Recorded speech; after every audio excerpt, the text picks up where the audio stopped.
பாதுகாப்பான charging setup. இவ்வளவு நேரம் பிரச்சனையை பத்தி பேசின நாம இப்ப அதற்கான தீர்வை பார்ப்போம்.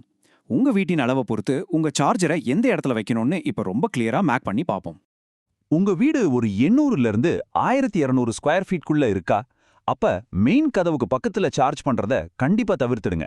அதுக்கு பதிலா வீட்டின் ஜன்னல்கள்ல இருந்து தள்ளி காம்பவுண்ட் சோர் பக்கத்துல சார்ஜரை வைங்க. திறந்த வெளியில சார்ஜ் பண்ண போறீங்கன்னா மழையில இருந்து காப்பாத்த கட்டாயமா ஒரு IP65 வாட்டர் ப்ரூஃப் பாக்ஸை பயன்படுத்துங்க. அதுவே உங்களுக்கு 1500ல இருந்து 2400 ஸ்கொயர் ஃபீட்ல ஒரு நடுத்தரமான இண்டிபெண்டன்ட் வீடு இருந்தா பார்க்கிங் ஏரியால ஈவிக்குன்னு ஒரு தனி மூலையை உருவாக்குங்க. பெட்ரோல் வண்டிகள்ல இருந்து குறைஞ்சபட்சம் 3 அடி தள்ளி உங்க ஈவியை நிறுத்துங்க. மேல ஈஸியா தீப்பத்தக்கூடிய காகிதங்கள், துணிகள் மாதிரி இருந்தா அதை உடனே அப்புறப்படுத்துங்க. அப்புறம் ஒரு டி கிளாஸ் ஃபயர் எக்ஸ்டிங்விஷரை கண்டிப்பா பக்கத்துல மாட்டி வைங்க.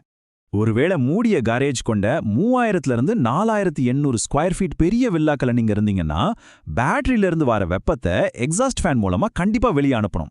அது மட்டும் இல்லாம தீ விபத்து நடக்கிறதுக்கு முன்னாடியே உங்களை அலர்ட் பண்ண ஸ்மோக் டிடெக்டர்கள் அப்புறம் தெர்மல் சென்சார்களை மாற்றுறது ரொம்ப ரொம்ப கட்டாயம்.